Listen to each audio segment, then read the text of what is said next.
Hello and welcome to episode 312 of the Thinking LSAT podcast. Today on the show, we tackled another batch of personal statements. I would say these were better than average, but still not great, right? Yeah, they were.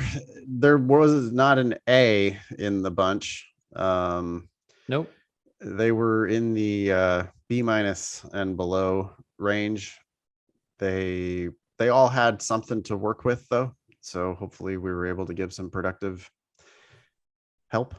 Yep. This will air on Monday, August 23rd.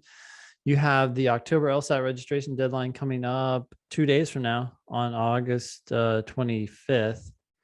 Then the November LSAT registration deadline is at the end of September, September 29th. These are all Wednesdays, by the way. Wednesday, September 29th. Anyways, the October LSAT is the week of October 9th, and the November LSAT is the week of November 13th. If you have not heard about Nathan's October 2021 LSAT study group, it's free. It's every Thursday at 4 p.m. Pacific, 7 p.m. Eastern. You can go sit down with Nathan in a Zoom classroom, and he will yell at you until you get your act together, right? And help people prepare for the October LSAT. All you have to have is a demon-free account at lsatdemon.com. Yeah, it's actually one of the most fun classes that I teach every week. I really enjoy it a lot. It's a good mix of continuing demon students and just brand new free people who just want to come ask us a question. People queue up and they ask whatever question about anything they want to ask about. Right now, because it's getting ready for what do we got, like 6 weeks probably till the October LSAT. It's going to be about making a strategy to how are we going to get from where we are today to where we want to be by the time the October test rolls around. So the first couple of weeks of this new study group are going to be focused on like building your study plan. Cool, man. All right, let's jump into these statements. Let's do it. Great. All right, so this first personal statement is from A. For the last 4 years, I've worked at a California lemon law firm as a senior case analyst. My position has given me insight into the impact that a defective vehicle, or quote, lemon, can have on a person's life. Being fluent in Spanish has allowed me to connect with Spanish-speaking consumers who often express that they have felt discriminated against when they report their car troubles. The issues in a faulty vehicle can vary from defective brakes to transmission failure, and in the most severe cases, can involve the vehicle catching on fire. These dangerous narratives are far too common, but they are also the driving force behind my work. That's the first paragraph of 7 paragraphs. What do you think? Well, so the first sentence is very important to me. And this one says, for the last 4 years, I've worked at a California lemon law firm. Until I knew this person was talking about cars, I was kind of like, wait. She's talking about citrus? Yeah. Are you talking about citrus, or are you shitting on your law firm? Right. Oh. So like I worked at a shitty law firm, and what? And so it's not that I thought that's definitely what you were saying. I just was kind of had a pause. Why not just say I worked at a law firm that specializes in, these car cases or something like that. Defective vehicles. She could have gotten, I don't know why I keep saying she, it's anonymous, but why introduce lemon law firm and then explain it? Yeah. I also, the second sentence kind of bugged me. As a senior case analyst, my position has given me insight into the impact that a defective vehicle or lemon can have on a person's life. Yeah, I don't care. States of mind, right? Every time, it's like every personal statement we read these days, it's like, please stop talking about your own mental states.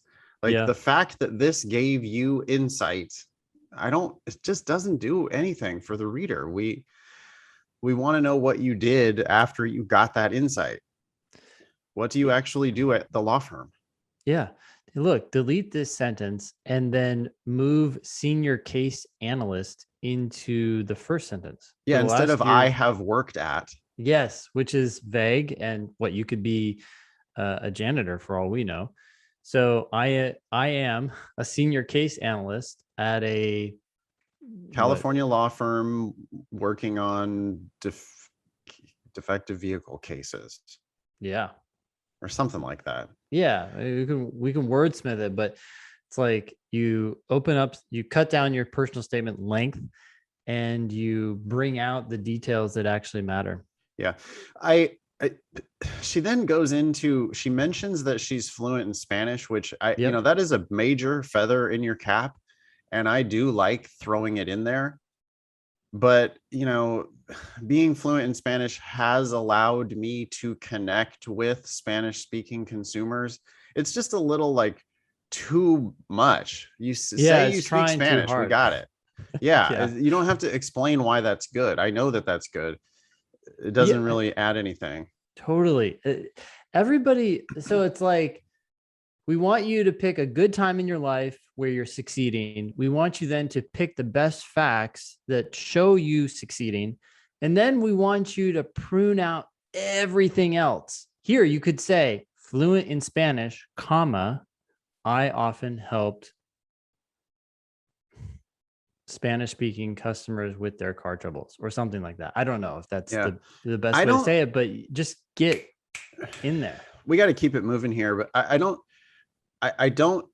really want to hear about these people feeling discriminated against when they report their car troubles necessarily. It's like, it's just again with the plight of the downtrodden. And Yep. I Mm-hmm. understand. I mean, yes, I know discrimination exists and it sucks and it's a real thing, but you don't, you're not getting any brownie points from your reader by mentioning the troubles of other people, right? All we It's need, their mental states, right? So we yeah, we heard your mental totally. states. Now we're hearing the mental states of other people, even Yeah. further from what we want to know. Yeah. And then the last sentence of that paragraph, these dangerous narratives are far too common, but they are the driving force behind my work. It's complaining about the state of the world, right? Mm-hmm. Yep. There's too many of these lemon complaints. It's like, okay, but that's your job and you're saying that's your job. And why bitch about it? Like, Yep. we understand that there are people who have complaints. they People have claims, Mm-hmm. you know? Yeah. And by the way, there's an attorney on the other side who thinks that there are far too many of these dangerous narratives because they think that it's frivolous and the car company has done the best they can. And I mean, like, we shouldn't take a side, really. Yeah. Just talk about your work. Yeah. And the last bit of that last sentence there is, they are the driving force behind my work, which again is a reference to mental states. Mm-hmm. Right? It's Exactly. like, this is why I do the work. Okay, but what do Yep. you do? Like, other than speaking Spanish, we've got a whole first paragraph here and there's no doing of anything. Nope. It's about the troubles of others. It's not about what you've done to solve it. All right, I'm gonna just try to read like another paragraph and a half in one shot, and then we'll Okay. make some final comments. Our firm Cool. assists consumers in filing individual lawsuits that force the car manufacturer to take the vehicle back and provide a full refund. As I speak with potential clients, I analyze their situation to determine if our firm can help get their vehicle repurchased. I provide callers with the tools to protect themselves from manufacturers that do not want to take responsibility for the faulty vehicles they produce. Again, like the bitching, right? Just bitching about the world and these evil car manufacturers. Yeah. It's not enough about what you're doing. Yeah. um Likely my favorite aspect of the job. Wait, likely my favorite aspect of the job? You're the one who determines what your favorite aspect is, so I don't know what Yeah. likely is all about. Yeah. Why are you But hedging? likely, my favorite aspect of the job is that the clients do not pay us to represent them. The car manufacturer is responsible for our fees. This is a crucial aspect of the lemon law process because most of our clients come from low-income backgrounds. Despite my years of experience, it is still upsetting to hear about consumers that are struggling to make their payments on vehicles that turn out to be defective. It's a sad story but you're not supposed to be making us sad. We want to see you as a winner. We want to hear about winning. There's no winning so far. There's no winning so far. And also by talking so much about, oh, woe is the downtrodden, there's this skeptical side of me that's like, okay, well, how many cars just have problems, period? Like, is this really unique to low income families? I mean, what happens when you buy a used car, right? I'm not saying these problems don't exist, but Well, in all legal cases, there's two sides to a story. right. And like, what I just feel like you're so on Right. one side now that it's hard to listen to you. Well, and I mean, I hate to be this cynical. Yeah. I wish that everybody could go to law school and be a do-gooder. That'd be great. Yeah. But that's not how it works. Like the people who make a lot of money as lawyers are the people who are going to be on the other side of this case. Yeah. The people who are representing the car manufacturers from these claims. And so, and they're not always wrong, by the way. Right. It's not like the guys on the other side of this case are always the sinister, which is what corporation. She's painting it in that way, right? Yeah. And it's like, I don't care. I'm trying not to take a side.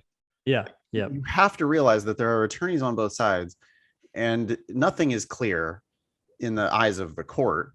And if I was in a law school reading this, I would be, it's like, oh, so she wants to go work for clients who can't pay. Mm-hmm. Like that's just not where jobs come from. You get paid. You have to get paid. And I get it. She's a plaintiff's lawyer. The defendant has to pay if they get a judgment. I get it. Still, that's not where like the money is. And this application to me then starts to look like, oh boy, she wants to be a do-gooder. And we got so many of those. That's what most of these essays end up sounding like. Yeah. And I feel you. My heart goes out to you. I hope that you can indeed go to law school and fight the good fight as you see it. But you just have to realize that like big law firm lawyers, and the reason why lawyers make six figures on average is because you'd be on the other side of these cases. Anyway, we're almost done. We're out of time here. It is elating. This is the beginning of the third paragraph. I find this really grating. It is elating to know that consumer protection laws such as the Song-Beverly Act exist. Again, mental states. I love a particular piece of law. That's what you just said. Well, yeah, I am super happy. It is elating to know. So it's double reference to mental states. Yeah. And you're super happy that this Song-Beverly Act exists, which, by the way, we've never heard of before.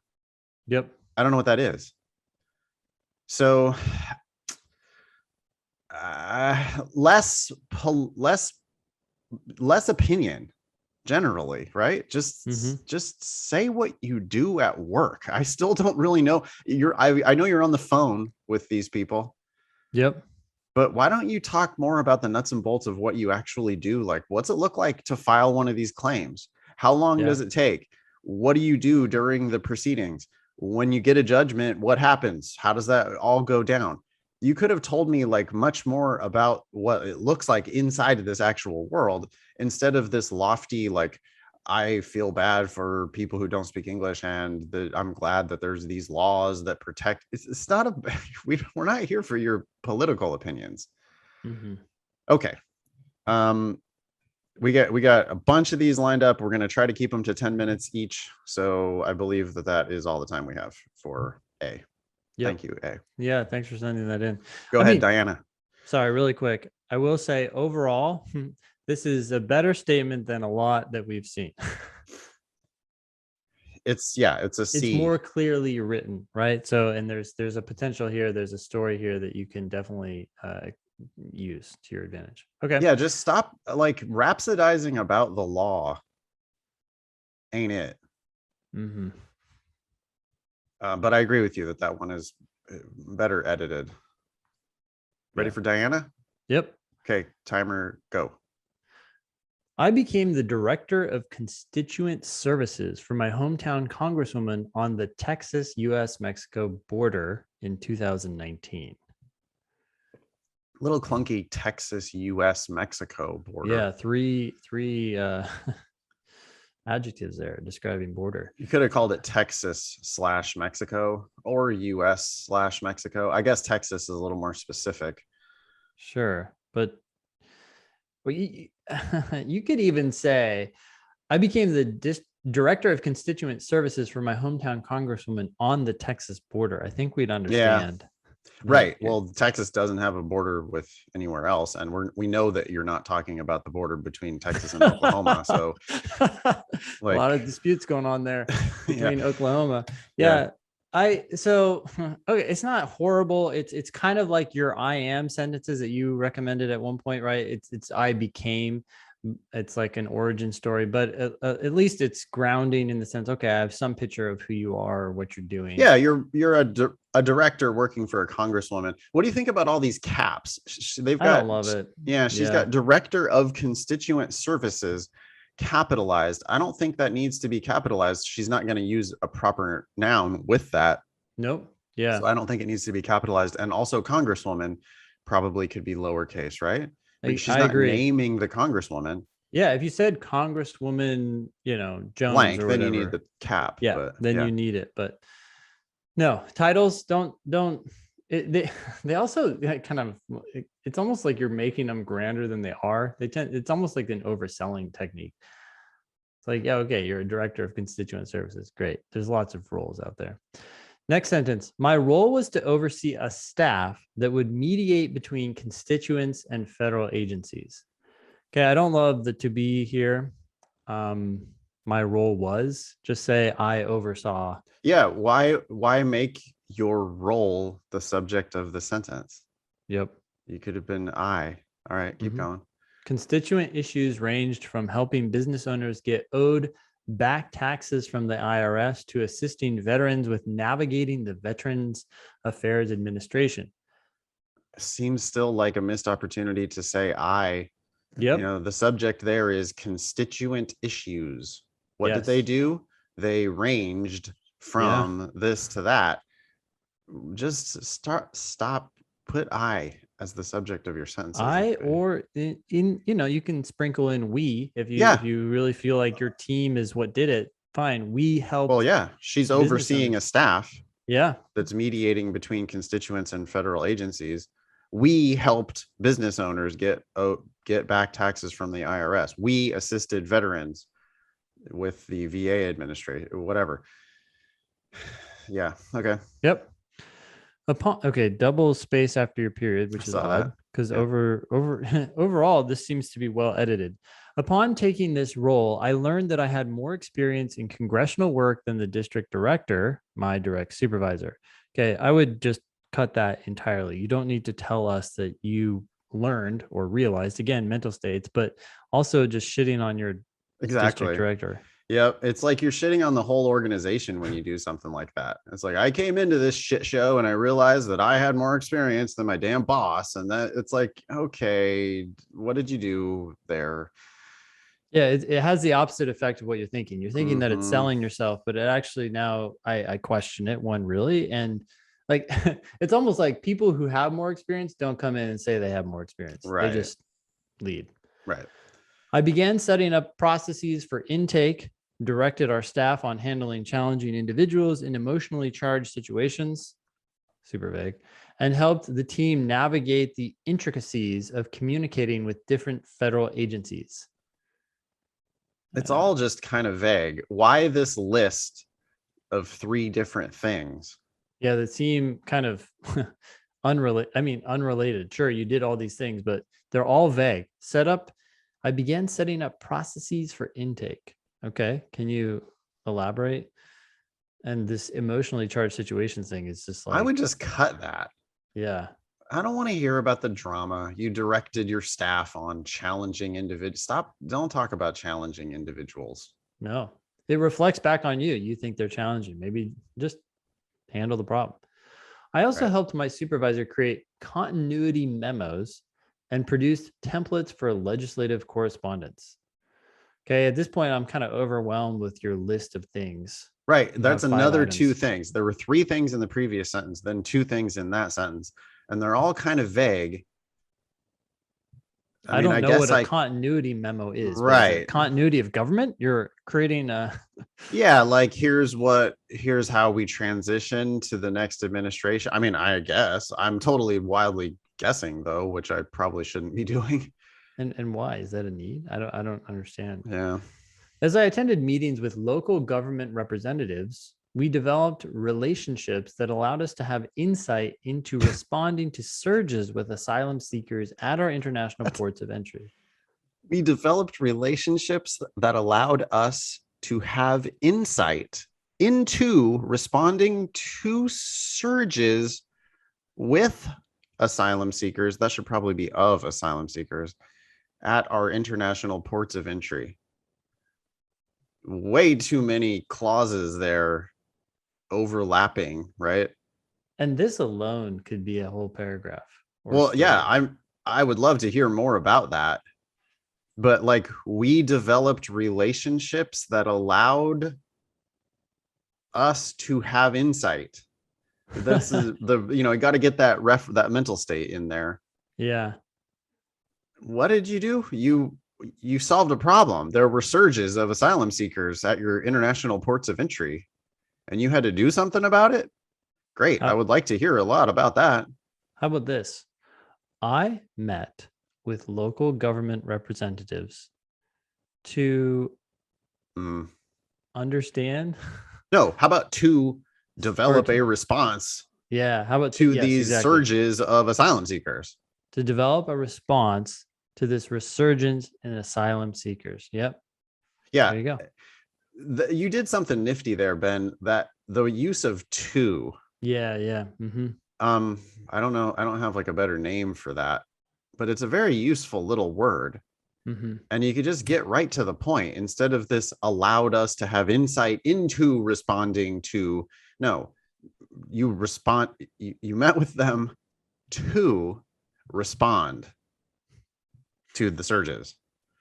And notice what happened there too. I came up with a revision that was dramatically shorter than the one she had. And then you cut that down even further. Like editing is just this Yeah. constant process of taking out the garbage. Your Yep. statements are filled with garbage. Not you personally. Well, yes, yours is Diana, but Everyone's everyone's. is. Yeah. And mine. I write Yeah. stuff all the time. And that's like cut, cut. Yep. Need to cut. write it like 4 times longer and then cut it way down. Yep. Building on this work, unnecessary wording. Building on this work, my staff and I were able to advocate for the release of political asylum seekers on hunger strikes at the local migrant detention facility. Okay, don't say building on this work. Just tell us Yep. how and advocate. That's one of those words that we see a lot in these statements, but it's vague and I don't know what it means. Right? Like, yeah, my staff and I were able to advocate. yeah. Can you just say what you did? What do you mean you advocated? How? Where? What did that look like? Is it in writing? Is it out loud? Did you make phone calls? What'd you do? Advocacy can take a lot of different forms. Yeah. My team became so proficient in the first few months of opening our district office that another newly elected congresswoman from a geographically adjacent congressional office. Okay, too many adjectives. Yeah, another congresswoman. What did she do? She asked if, technically it should be whether, if we could take all their constituent cases while they figured out how to set up their office.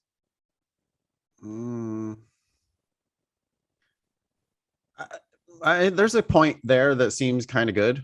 Like, seems yeah, good, but yeah, say it in a lot fewer words, right? right. What's the while they figured out how to set up their office? Cut all that. Yeah. But that doesn't have anything to do with you. Just say that this other congresswoman asked your office, your To team take your in particular, cases. to take their cases. Like, okay, we got it. They Yeah, saw we got what it. you were We're on doing. it. What else you got? Yep. A year into my work in the district office, the congresswoman asked me to manage her reelection campaign. During the first few months of planning, we learned about the possibility of a global pandemic as I met with consultants and stakeholders in DC. We were ready to start canvassing and knocking on doors when we realized how badly our border community suffered from infection rates and death. We decided to cancel our door-to-door canvassing program before it began. I knew that we would be facing a more reckless opponent who would not stop face-to-face meetings, and that meeting the candidate was important for voters.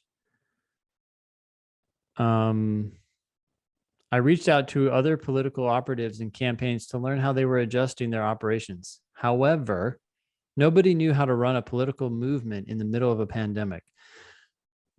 There's a lot of sentences here where I feel like you could just cut and get to, we all get that the pandemic introduced these challenges. And I'd love to hear your solution to the problem rather than your journey to that solution. Yeah. We're out of time for Diana. Okay. That's 2 paragraphs. Yeah, again, it does seem like there's something there, but it's buried in a lot of extra words. Yeah. I would say that the 2 statements so far are B plus, B minus, whatever, somewhere in that range statements. They're heading down the right path. They're talking about something professional, but they're too wordy and they don't get into the facts that will most sell their case. So far, these are better than last week. By far. Yeah. All right. Here we go. This is Jacob. Yep. I work full-time as an HVAC contractor while going to school, period. And that's a 1-sentence first paragraph. Okay. We know what Jacob does. Yeah. And I'm picturing him in school and having a full-time job. Yep. Working on air conditioning systems. I began my transition from working as a service technician to an outside sales home advisor in May of 2019. I don't care about your transition. Right. What do you do? I'm also confused now because when you said you were an HVAC contractor, I thought you were doing service. But now it looks like you're doing outside sales. So the choice of contractor, I think, I appreciate that Jacob was trying to tell me, here's what I am in the world. Yep. But because contractor was vague, now he's doing this complicated, well, see, I used to be a service technician and now I'm an outside sales home advisor, whatever that is. You know what this illustrates? It illustrates the vagueness of the word work. And we've talked about this before. Work, yeah, okay, it's an active verb. It's better than I was or even my role was. But why not replace work with what you did? I sell. Yeah, right. HVAC. Yep. Systems, I sell HVAC systems. Yeah, that totally. My job entails, okay, you're making your job the subject of the sentence instead of making you the subject of the sentence. So not, yeah, God, boy, my job entails estimating. No, I estimate the cost of replacing a heating and cooling system, present options, and assist homeowners with making purchasing decisions. Yeah. I was correcting Jacob's shit there as I went. He's using the way he actually wrote it. My job entails estimating, presenting options, and assisting homeowners. So then he's got the ing on every one of those verbs because he's referring to his job entails those things instead of just I do these what things. You do. Yeah. Yeah. In January 2020, I completed my first solo month as a sales representative. That month, I had the highest closed business amount in the company at $84,000. I continued to have success in February and March, both times exceeding total sales from the month prior. Do you need the play-by-play? No, I just want to know that you were successful. I'm also confused by the solo month. Like you're on your own, I guess. I don't understand even what that means. Yeah, it kind of seems like, I guess saying in your first month you sold more than anybody else in the company, that's pretty good. Yeah, just leave it at that. Mic drop. Yeah. Okay. Then COVID-19 forced widespread shutdowns. As companies were forced to close their doors, my company and I saw an opportunity to assist our community.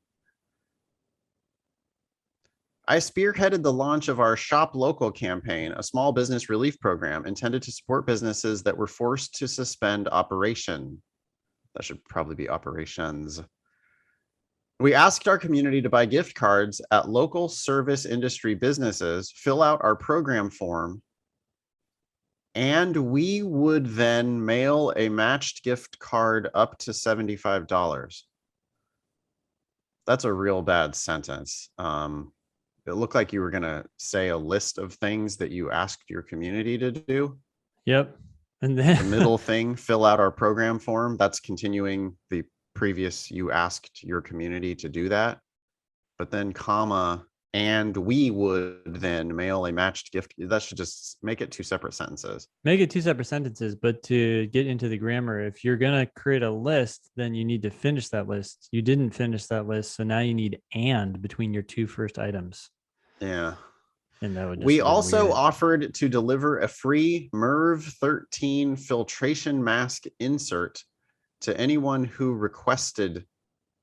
You needed to say it, not them, because you had used a Yeah. filtration mask, singular. So anyone who requested it would be the word to end that sentence, not them. Yep. The editing in Jacob's statement is not as good as it was in the A's or Diana's statement. Yeah. Story wise, I'm a little confused. It's like, how did I saw an opportunity to assist our community strike you? Because I had thoughts. It struck me as overselling because right away I'm like, you're trying to help your community or you're trying to help your business? Yeah, well, it struck me as, come on, dude. You were just telling me how you're a record sales guy. I have great respect for that. My dad was a salesman. It's an important part of how business gets done. It's a big part of what lawyers do, especially partners do. Yeah. Is business development. I was going to be fully on board with Jacob as like a baller sales guy. And then instead it's like he's like shying away from that, and he's trying to get into he wants to get in on the helping the community like everybody else. Yeah. Don't do that. Everybody else is already helping their community. You don't need to brag about helping your community. Well, my bigger problem is that I don't even like, I'm like, really? Were Right. you? Well, Yeah. yeah, but, well, because that's my other, like, my business brain is looking at this and going, oh, so you're matching gift cards up to $75 and sending out free MERV 13 filtration mask inserts? That's nice of you. Like, but that costs money. I mean, $75 matching gift card, whatever. So you're just giving away all your money? I mean, there has to be a business reason for doing this. Yeah. You're having them fill out the form. You're going to mail them a matched gift card. You're also probably going to mail them your catalog of services or something. I mean, it's like there's got to be a point to this besides helping the community. Like, there's nothing wrong with helping your community, but that's not how business gets done. And there's nothing wrong with doing this, even like as a business motivated by business. The problem is you're kind of pitching it like you're this good Samaritan, and we're kind of like, are you a good Samaritan or are you a good Samaritan who has a card up his sleeve? I coordinated the program logistics and outreach. I developed the program form to collect the participants' missing apostrophe information. Mm-hmm. I connected with local businesses by attending online networking events to advertise the program. Too much going on in that sentence. Jacob, your editing sucks. One of the substantial challenges to the program was that some smaller businesses had not set up a way to offer gift cards online, being that the storefronts were closed. You probably want to say because the storefronts were closed. They that also becomes your verb now. They also did not have access to physical cards. I don't even understand what's going on, really.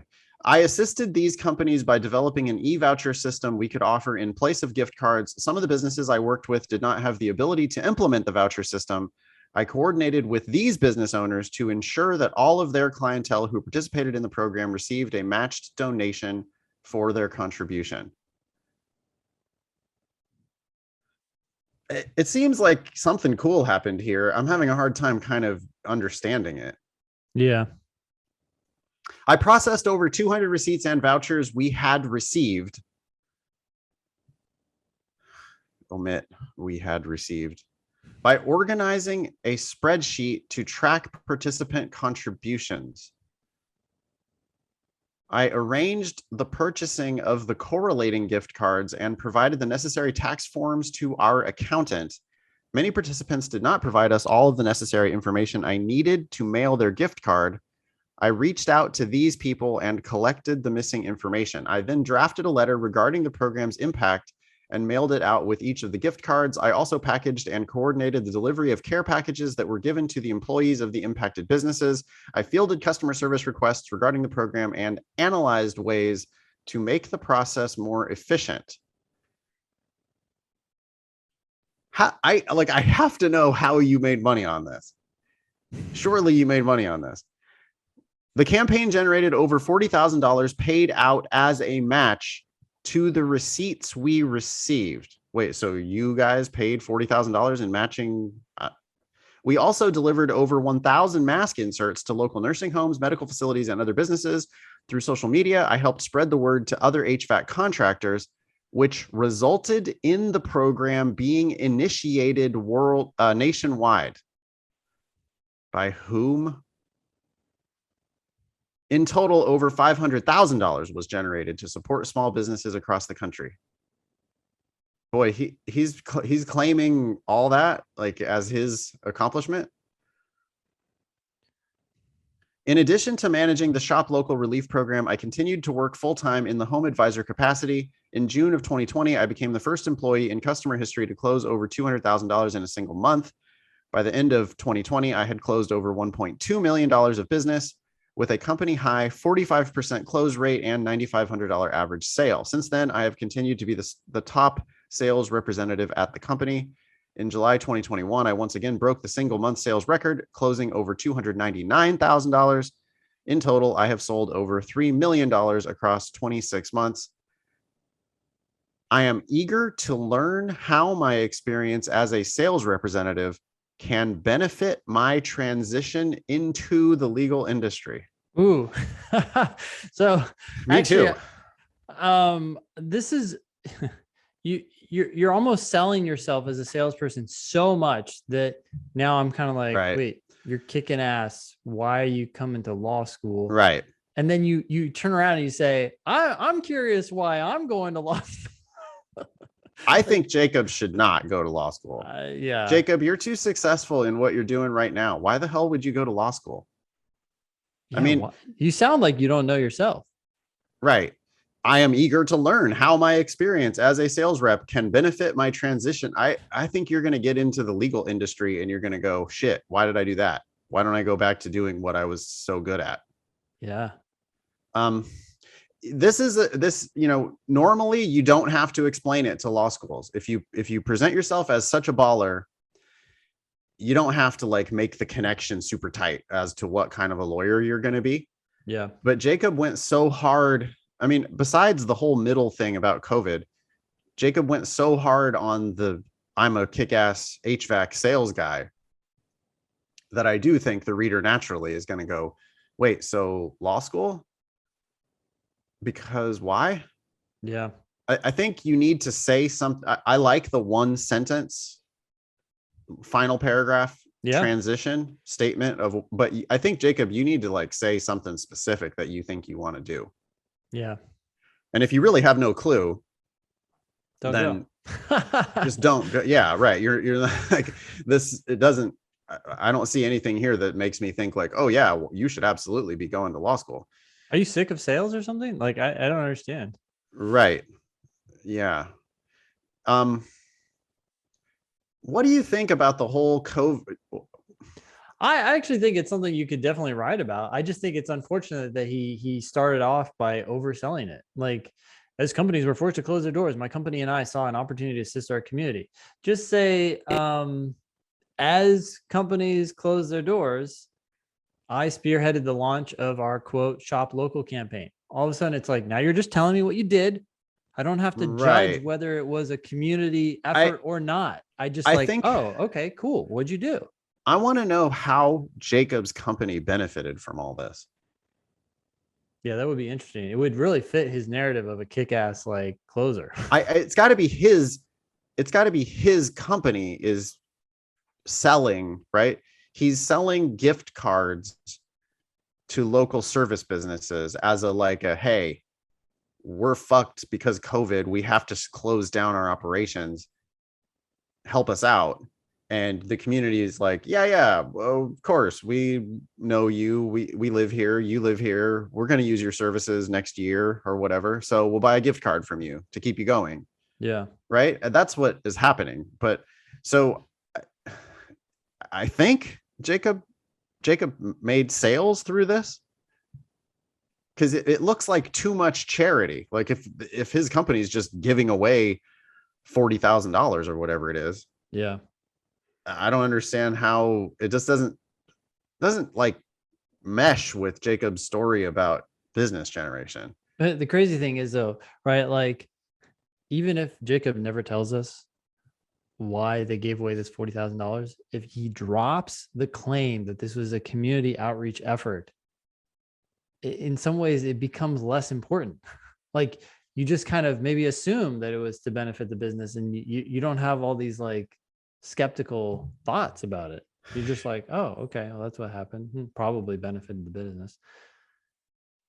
Okay. Right now. Anyways, one other thing I wanted to say really quick. We're probably out of time, but in this one, let's see, you're 1, 2, 3, 4, fifth paragraph, Jacob. You say many participants did not provide us all the necessary information I needed to mail their gift card. Okay, aside from the fact that that sentence is wordy, you're doing what a lot of people do, and it's like too much explanation for the problem. Just say, to get the information that some people were lacking, I reached out to these people, or I set up a process to reach out to these people. I don't like, actually, it's using that word too again, right? To do X, I did Y. Instead of saying, we had this big problem X, and then new sentence, I did Y, just say, to fix X, I did Y. Yeah, totally. It's like that's a very mundane issue, by the way. Like Yeah, they it's forgot to put their address and it you kind of call them. reveals your youthfulness, right? It's like, oh, sorry, Jacob, but it's like, oh, we had this problem. The information was incomplete. It's like, yeah, that's like super common in life. Which is fine. It's just I don't know. It's like what details he's got all these big achievements, but he chose to go down this rabbit hole of calling people to get their address, Yeah. which I don't that doesn't really fit with the millions of dollars of sales you've made. Mm-hmm. I don't know, man. I might just cut the whole COVID thing and just talk more about like what it's like to sell these systems. Possibly. Yeah. All Not right. horrible. Not horrible topic. Um, again, these statements so far have been much better than the ones we've seen on the last few episodes. Maybe people are actually listening. That one was like a B for content and like a D for editing, though. The D other for ones, editing. yeah, Yeah. You gotta those cut stuff sentences out. were not good. Get Grammarly. Okay. Ready for Levi? Yep. So Levi sent me a personal statement. I quickly looked at it, and these are three things I told him to do. And then he sent this statement back to us. I want to see whether he followed our advice. I have a feeling he didn't entirely follow it, or my advice at least. Cut all the stuff at the beginning, telling us what happened before you got your job. So he had a bunch of stuff about, oh, this is how I got to my job. I was like, cut all of that. Second piece of advice I gave him was cut all the sentences that tell us how you felt or what you realized, the state of mind sentences. Yep. I also told him to cut anything negative.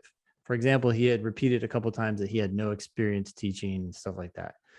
And then I sent him your blog post article, which, by the way, you can find at blog.lsatdemon.com.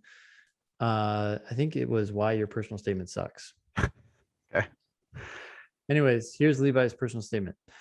During the COVID shutdown, I moved to West Allis after completing my undergraduate studies. Cut that Okay. sentence. Cut it entirely. I don't care about your moving around the country. I accepted a job offer to teach in an inner city school in Milwaukee. I don't care about your accepting of a job. I want to know what you Yeah. did at the job. Yeah. I accepted the position of second grade teacher at Hope Christian Schools at Fortis. Again, so he had a lot more paragraphs telling how he got here. I told him to cut those and he still left this in. Levi, you got to get rid of all that. That whole first paragraph is just so it sucks. I mean, you could have said, I am a second grade teacher. You don't need to tell me where you live. You don't need to name your school. That's on your resume. You got to tell me a story about teaching second grade. I would love that. But to be clear, Levi, your sentences are clear, right? They're short. They're easy to read.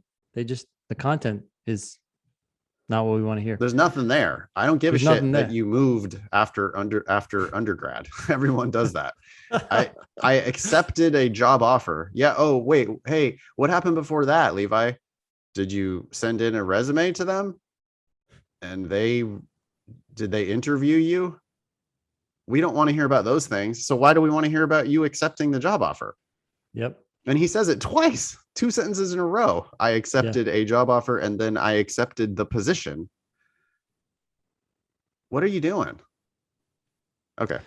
Congrats on cutting the paragraphs you did. You need to go further. Yep. Next paragraph. I split my attention between the students who are at school and those who are at home. Okay. Splitting your attention is not a great subject of a sentence. Verb. I created lesson plans for both sets of students and had to adjust how I delivered the plans to the online students. I taught 2 separate times to the virtual students. What's that mean? Yeah. I had to keep the in-person students engaged with their work while I taught the virtual students. As soon as I finished teaching the virtual students, I had to switch to teaching the in-person students. Okay. One thing you're doing a lot here, you're repeating yourself, but you're also saying had, right? Instead of saying, oh, I had to do this, which makes it sound like you're reacting to your environment. Put upon. Yes. It's not like you got to do it. You had to do it. You had to do it. Just say what you did. Yeah. Just say, I did. Again, we can use this to phrase, right? To keep the in-person students engaged while I worked with the virtual students, I did what? What did you do? Because he doesn't even say, there's no content here. No. Other than my attention was split and I kept switching back and forth. So? Okay. All right. Our schedule was compacted due to COVID guidelines, so our block for teaching was shorter than it would have been otherwise. That's what it means to be compacted. So you're kind of repeating yourself again. And also, that's Jacob, or this is Levi. There's no action there. You're not doing anything. Action. Nope. You're just telling us again a problem. It's kind of like what you're doing in the previous with the had. I had to do these things. Our recess time was cut short and my school was not allowed to use the gym. I utilized. Nope. Never say utilized. I utilized active brain breaks so students could get exercise. What are you talking about? I'd be done with this one, man. I would not read any more of this. Yeah. That'd be all the time I would have for Levi. Okay. But there's no achievement. Like what did you, get to the winning? Like COVID happened. Yeah. And it was all fucked up. Yeah. Literally everyone on earth knows that. Yep. I'm not saying it's not a challenge. And I'm sure you could tell an awesome story. You're just not doing it. You're not telling me the story. You're just telling me the woe. Yeah, like, oh, they couldn't do recess. That's a bummer. And okay, I guess he gets to the I utilized active brain break, I whatever don't that know what is. that is. That's it. It's a problem. Is like now we finally have you doing something about a problem, and we don't know what your solution actually is. One more paragraph, maybe. I mean, Sure. I'd be like, there's no, I'd be on to the next one in the pile. But go ahead. Yep. I enforced the max. Sorry, I enforced the mask mandates that the school had in place. Well, that's good. I'm glad you're following the rules. But I don't know why you're telling me that. As well as the social distancing rules. Don't ever Okay. say as well as. Nope, you never need it. You can You always can say say and. and. At the end of the day, I made sure that each student got to where they needed to go. What does that mean? What are you I, what are you like talking you're about? really Are you the talking bus about the driver? most mundane parts of your job. After school, I communicated with parents to ensure that their scholars were coming to school and completing their work. Is that a reference to their kids? Yeah, that's a reference to the second graders. That's the teachers, trying to be, it's similar to like school uniforms or whatever. You're Hmm. trying to like take it real seriously. Yeah. Your scholar is doing well in my class. Yeah. After school, okay, sorry, I read that. I completed my lesson plans for the upcoming weeks at night, as did all the other teachers. Every Wednesday, I stayed after school an hour and a half for professional development training. So, so what? Okay, So, you're a second grade teacher. Everything you've told me, I already knew the second you said you were a second grade teacher during COVID. so I think Levi's heard our advice a million times to use I sentences, and I literally Levi is just like randomly journaling his day, as opposed Right. to coming up with those situations where you were went above and beyond your call as a teacher. You succeeded in some way that would make your supervisors proud, right? Like, oh, did you see what Levi did in class? It's like, I enforced the mask mandates. It's like, okay, I'm glad you did that. That's Well, required. I mean, you also busted the kid for chewing gum in class, and you also told them not to use their cell phones, and you also had to keep them quiet when they were bouncing off. It's like, yeah, I know you're a second grade teacher, you do all those things, Yeah. but there's nothing here other than like, yeah, random journal of day sounds exactly. And I appreciate Levi is taking our advice with the I sentences. That's great. But like, you got to pick a story. There's nothing here. There's no story. No story. I Yeah. mean, look, at the end of the school year, I cleaned up the classroom and ordered classroom supplies for next year's class. He's really taking us literally. He's just like, okay, I'm going to tell you. I mean, that's good that he's listening. Most people don't Yeah. even listen at all. Yeah, they don't. But I mean, you do have to pick a story. There's no story here. Yep. The last sentence, by the way, here's the closer. I moved back to my hometown to work and save up money for law school. Okay. Great. You're not putting any, you got to put your best foot forward here, Levi. And there's no, like, I have literally learned nothing about you other than you're a second grade teacher. Yep. There's no personality. There's no story. There's no drama. There's just random things that a second grade teacher does.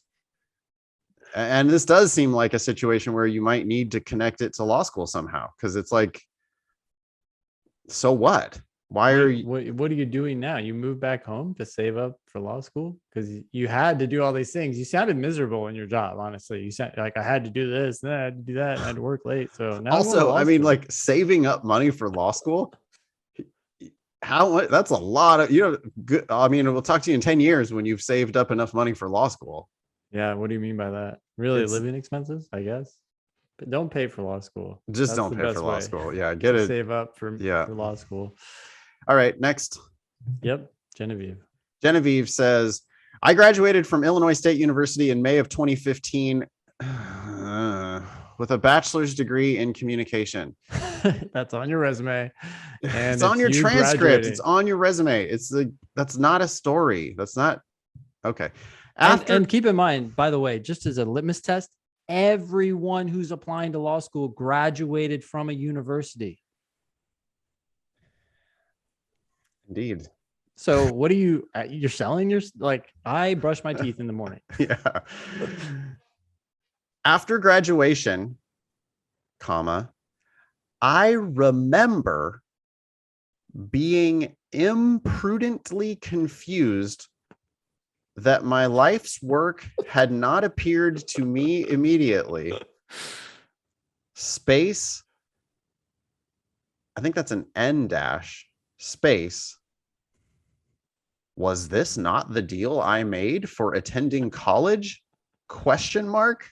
Oh no, Genevieve, you've made so many mistakes in this sentence. I'm sorry to interrupt you, Nathan. Ben's laughing because it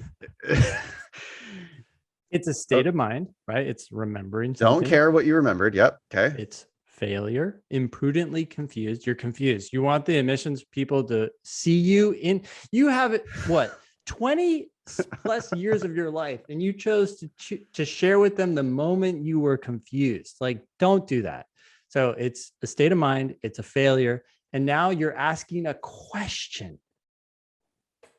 Like the questions have no rhetorical clue. question Yeah, kind of thing. yeah. It, like, Genevieve, you're supposed to be advocating for yourself. You're supposed to be making yourself look like a winner. The only thing I know about you right now is that you graduated in May of 2015 and you were imprudent. Or you were I don't even, the use of that word, God damn it. It's got an LY on it too, Ben. Imprudently confused. Well, keep in mind, it's not even confused. It's being. Being is the verb, right? So you're in this state of being. I remember being imprudently confused. This is an imprudently confusing personal statement is what this is. Dude, like, also keep in mind, we're spending a lot of time on these first two sentences, but they are the ones that matter most. If they don't get through the first sentence, then the next question is, are they going to get through the second one? And at this point, I'm just like, no, I literally would be on to the next one. Yeah. I would, you have a stack of these. That's the purpose of this exercise, where we're giving everybody like 10 minutes ish. Yeah. In real life, I think it'd be more like 60 seconds. Yeah. You know, and this one, it would just be like, oh, imprudent, didn't figure. Okay, goodbye. Like, what?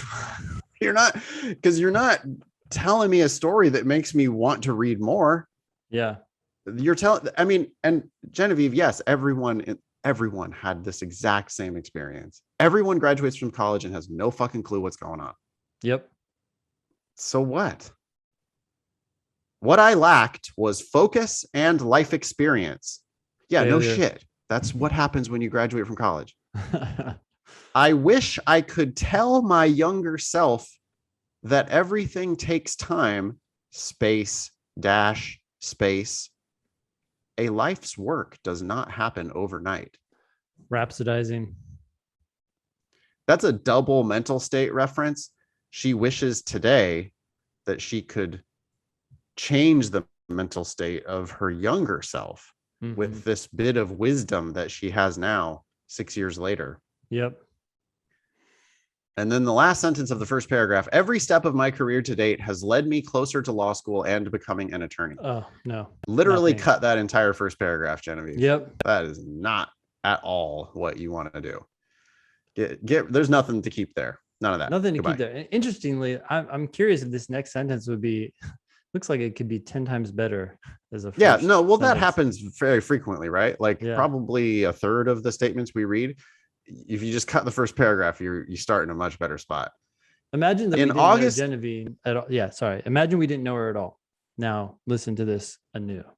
Yeah. In August of 2015, I started as a law clerk for Rotman and Rotman Limited.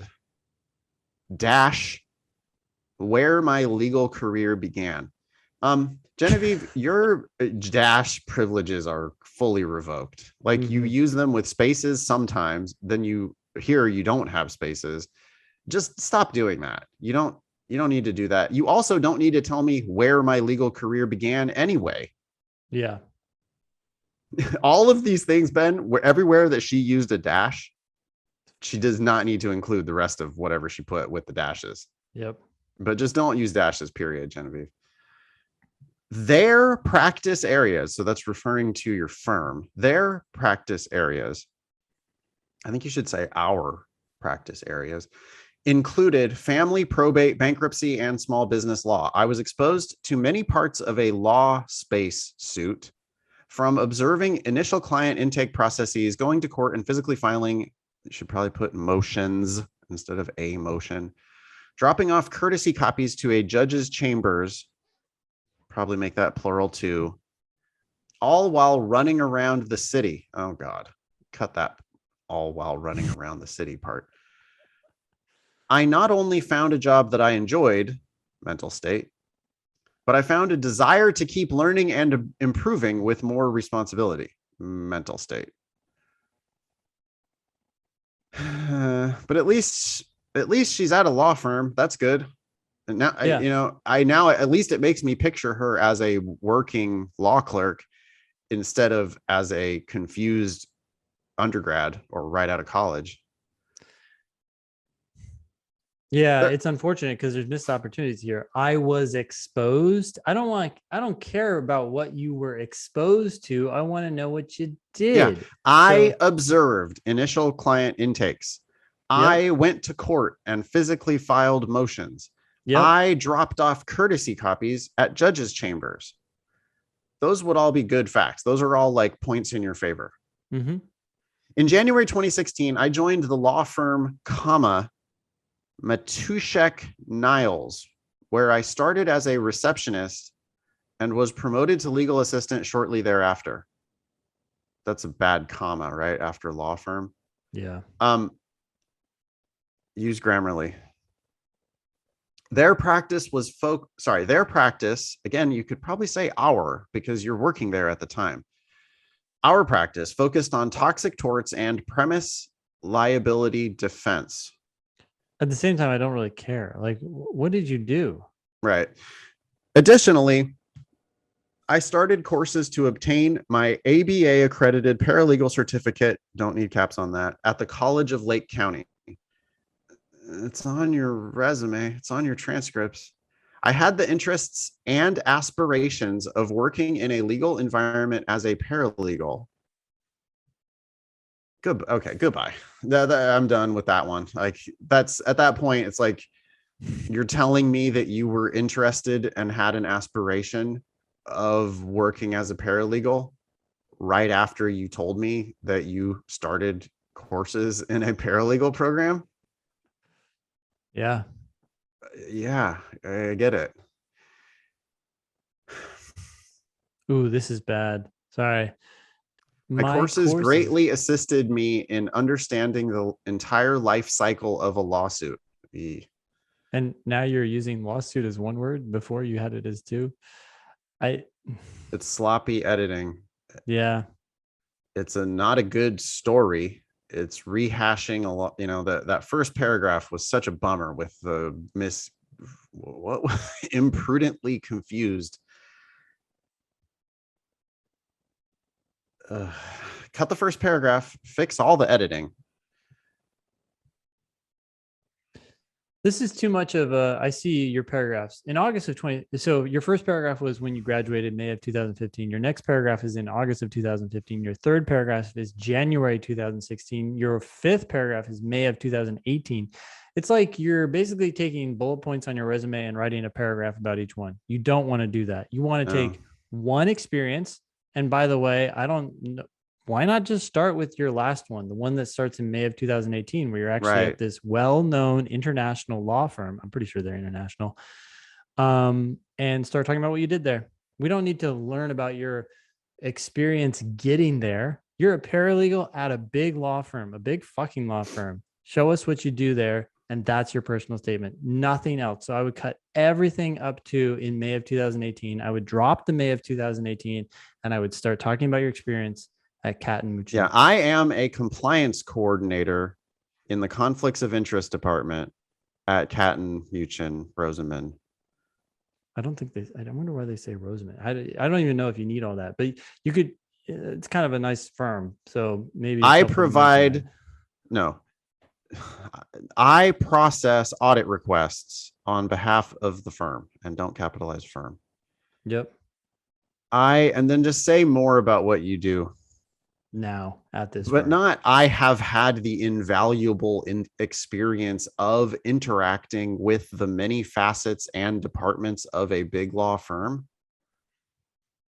It's a big law firm. You've already name dropped them. Say what you do there. Yep. Cut all these Also, conclusions. also just everyone, stop using the word additionally. You never, ever need it, ever. Yeah. And as well as. All Mhm. right. Thank you, Genevieve. Next one. Yep. Was this me? Yeah, it's Okay. Kaylee. Kaylee's personal statement. I hiked Mount Elbert this past July. Okay. The tallest peak in the Rockies was my first 14er. I don't know what that means. I do. It's 14,000 foot and higher peaks. They call them 14ers. Okay. But that's only because I like knew people who lived in Denver and went out and bagged peaks like that. Most people wouldn't know what you're even talking about. Packing camp before dawn, I drove in the dark on Independence Pass to a bumpy Jeep road trailhead. Okay. Starting the climb in darkness, my lungs were tested as I gained 4,300 feet of elevation in 6 miles. One bag, heavy with water. Gorp? What's Gorp? I'm imagining it's like that energy paste Like or goo? something, right? Yeah. It's got to be like an endurance athlete food thing. One bag, heavy with water, Gorp, and fruit bars, failed to satiate the pit in my stomach. By the way, you don't What? want to comma before failed. One bag. That sentence is a bag failed to satiate the pit in my stomach. Yeah. What do you It's like mean? You something ate with all the food foods. in your bag? Yeah, we have to kind of guess what happened here. Hopefully, you didn't eat the bag because No, I know. That's exactly, well, that's what it makes it sound like. The bag is what failed to satiate the pit bag. in her stomach. So that does feel weird. All right. The Picas and the Marlows began Marmots. Marmots? Okay. The Picas and Marmots began their morning routines as the sun crested the first false moments of respite. No, you skipped lines. Your dyslexia is showing. The Picas and Marmots began their morning routines as the sun crested in the first false summit. Okay, I'm getting a little like bored, honestly. Yeah, it's too flowery with the description of the, like, we get it. You're on a hike. You're climbing. What about it? I was kind of interested at the beginning, and right? Marmots. We don't need I hiked those. Mount Elbert this past July. Okay, wow. I was like, cool. Tell me about this achievement. You had to train for it. You had to prepare for it. You had to plan it. You executed it. Great. But instead, we get all this description of the bumpy Jeep road trailhead, which is a super clunky phrase. We get the bag that failed to satiate your pit. We got the Picas and the Marmots. What? Then we got this next sentence. I think that's got to be a typo. I sketched and rested. Stretched? Well, I assume it could be sketched. She could have a maybe pad she was with drawing her. something. Yeah, Okay. she could, or it could be stretched. I mean, either way, like half your readers are going to think that that's a typo, so you need to change that. Searching for oxygen in the thin air. I captured the beauty of the range in ink. Okay, so she is sketching. She's drawing. Yeah. Okay. These moments but of she's searching for oxygen in the thin air. Yeah, this is a little too poetic. These moments of respite made the climb bearable. I stepped carefully through scree and boulder fields to the summit. I don't know what scree is. So, like rocks or something? Yeah, gravelly bullshit on the... Okay. I stepped carefully through scree and boulder fields to the summit. Smoke and haze from the Dixie fire burning states away clouded my visibility across the Sasquatch Range. Okay, like too much What's the detail. Dixie Fire have to do with anything? The The Dixie trail. Fire sucks. I had to leave my house because it was so smoky there. But so The trail down was even tougher than the climb, Nathan. My knees ached tirelessly. The legacy of chronic Lyme disease afflicting my oh joints. boy, come on. Like But this violates my lesson that I wrote a couple weeks ago about omitting negative facts. yeah, I'm sorry. Lyme disease is not a selling point. nope. That's not, no one is ever like, oh, we should admit Kaylee because she has chronic Lyme disease. Yeah. That's not a point in your favor. People keep doing this though, right? Because they think it's like, oh, look at what I've done despite this challenge I have. We don't need to know about that. Why not just succeed? Period. Everyone has challenges. Yeah. All right. She continues, but comma, I don't love commas after but right after you start a sentence. But comma, I was elated. We've heard the word elated twice today. I was elated when I finally reached the car. And we should hear elated 0 times ever because Yeah, we it's don't a want conclusion. It's a reference to mental states. Mm-hmm. In 9 hours, okay, I would write out that number. In 9 hours, I summited a mountain and stretched my physical and mental limits beyond measure. Beyond measure. Okay, well, clearly they were measurable. Despite its challenges, staying the course has its rewards. Okay, it's way too overselling, and now you're rhapsodizing. Platitudes. Yep. I mean, like, what do you know about Kaylee right now? After She's one a hiker. paragraph. She's a hiker. That's all I know. You like hiker with chronic Lyme disease.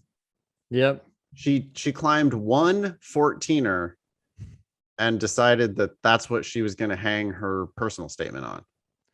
At least after one paragraph, that's all we got. And then she went up and sketched at the top of the mountain with the pikas and the marmots, and it was hard. It was a hard hike. I think she wants us to see her as a badass hiker, but instead right now I'm seeing her as a nature lover. I mean, she talks so much about the animals and the ground and the boulders. No, the fact that you went on one hike that's good. One hike is better than 0 hikes. But like that's your pitch. Like, I mean, right, if we got a phone call, Ben, if we're sitting there in the office with our whole stack of applications and we got a phone call or we had a meeting we had to go to, if we had to put Kaylee's personal statement down right now, we would not be coming back. Right. And that's the point of the exercise. And that's the thing I really want to get across maybe more than anything. Yep.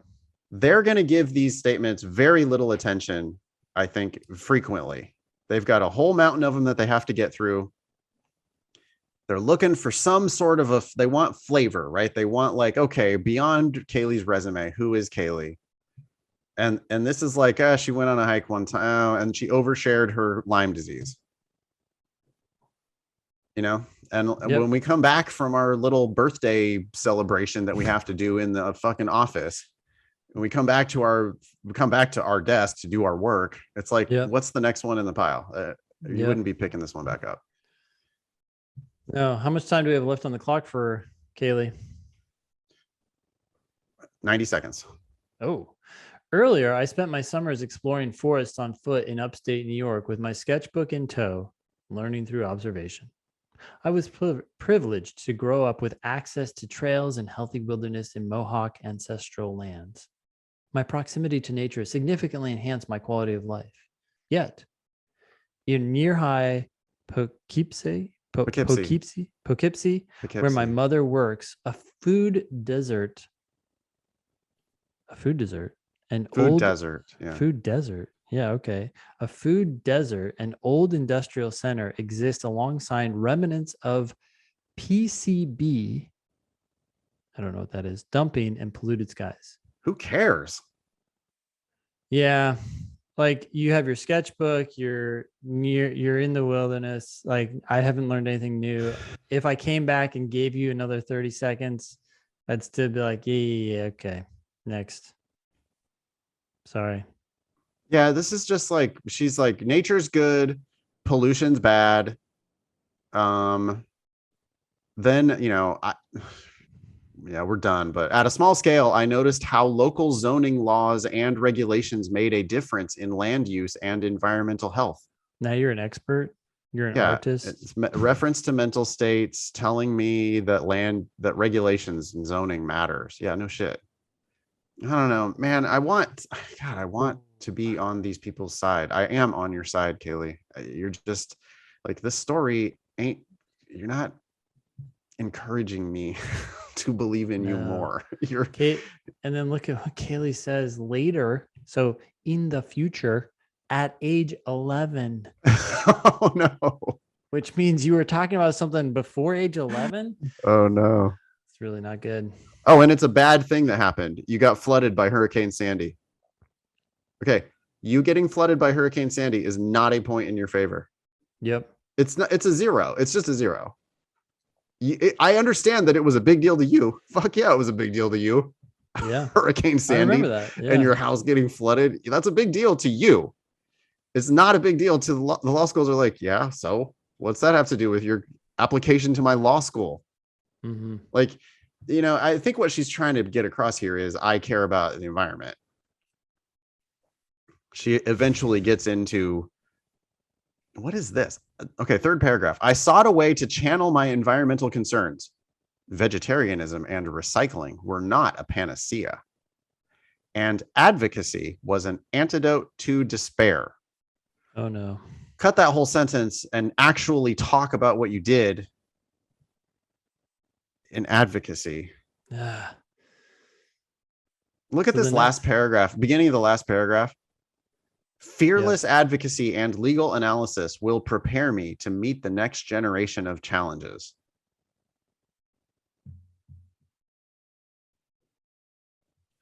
Sorry. Really? Okay. It's like, what, you have that or you're going to get that? Well, it's like she's trying to sell law school to law schools. Yeah. It's like, tell them that this is a common mistake, rhapsodizing about how important law is. I wanted to go back to the sentence you just read. Right after it, she continues, advocacy allowed me to integrate my love for the planet with political action, public service, and community organizing. Okay. We've talked about this earlier on this episode. The word advocacy is vague. I have no idea what you're doing. And so when you say it, what you standing in front of like people literally advocating for some cause? Are you writing emails? What are you doing? So stop, everyone, stop using the word advocacy. And along with that, maybe stop using the word work. You may want to replace work with what you actually did. All right, we got two more if we can get through them. We got Walter. I wanted to make a note here about Walter.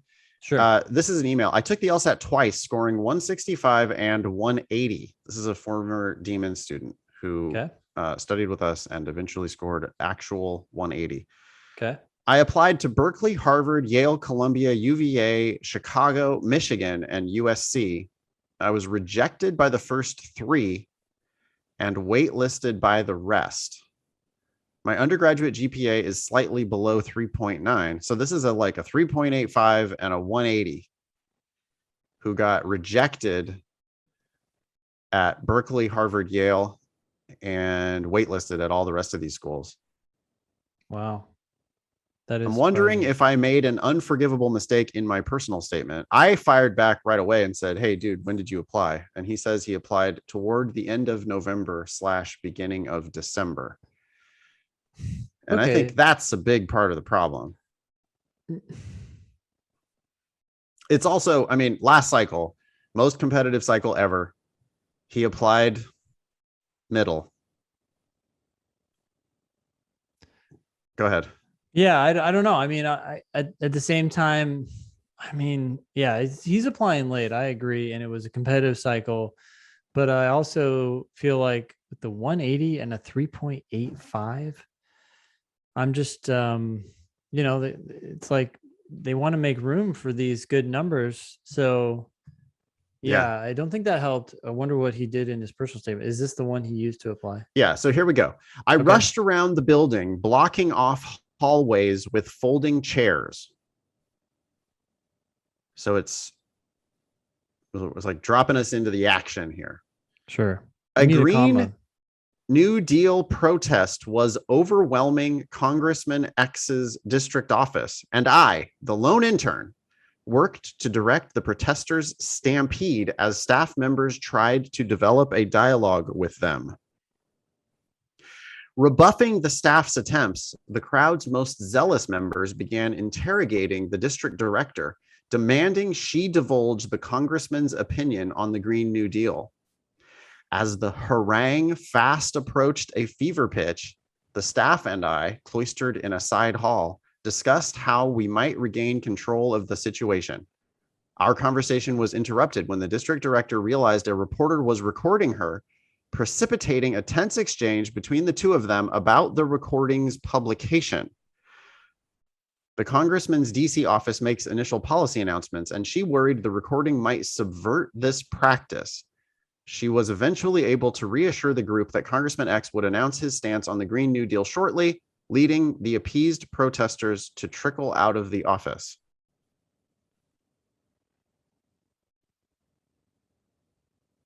Um, I'm struggling to see how this is about Walter. Right. Walter didn't do anything here. This He moved is, chairs around. yeah, you're trying to block off protesters. I found it a little too, I felt this tone was kind of too hostile toward the protesters. He made some editorial choices, including calling it a harangue. I Yeah, looked up harangue. Harangue is a lengthy and aggressive speech. that's weird. I've heard harangue as a verb, like you harangue or harass someone, but this is the noun version of that, I guess. Yeah, but I think it's actually maybe potentially wrong. Like I'm not unfamiliar with that word, but it made me Google it for a Yeah. definition, Hmm. which is not good. If I have to look up a definition of a word just because it feels weird to me, that's probably not a good sign. And I thought that they were interrogating the district director, but now you're calling it a harangue. But Google tells me that a harangue is a lengthy and aggressive speech. You're I think also a saying we're, harangue is something yeah. that's done by one person. And this sounds like a mob firing questions at someone. Anyway, go ahead. Well, also like to your point about the wording, right? So in oops, shoot, I just lost his statement. Okay. Interrogating, zealous, fever pitch, right? Right. Stampede, All these like judgments about the super loaded protesters. terms. Just Right. say, yeah, Well, it makes him look like a right winger. right winger, Yeah. because he's trying to, yeah, Well, he label works these. for a congressman that's getting attacked by these Yeah, environmental protesters. yeah. So it's just like, I don't know, your politics are showing maybe. Or maybe I could be totally wrong, but that's what I'm inferring from this is Sure. like, oh, he's a right winger. He hates these environmental protesters. They're attacking his guy and he's using all these loaded terms. Like these people are there to subvert your practice of making policy announcements, and it's a harangue and they're zealous and all those things, stampeding. It's like, okay, we get it. You're on the other team. Imagine this for a second, Walter. If this happened to President Obama, if a group of people came up to him protesting, I don't care what they're protesting. This is about the Green New Deal, but whatever. Would he turn around and describe it in this way? I don't think he would. I think he would say, hey, we had some people, we had some disagreements. Obama strikes me, maybe this reveals my politics, but I'm actually more of a libertarian, but he strikes me as kind of like cool, calm headed, right? No So drama, Obama. yeah, That no was his drama, goal. Obama. Yeah. Yeah. And it's like, what does that do? It just shows you that you're kind of rising above. You're like, look, they're just Right. people. They're just a little upset. Like, we're just going to work it out. They have some concerns. We have some concerns. We're just going to talk about it.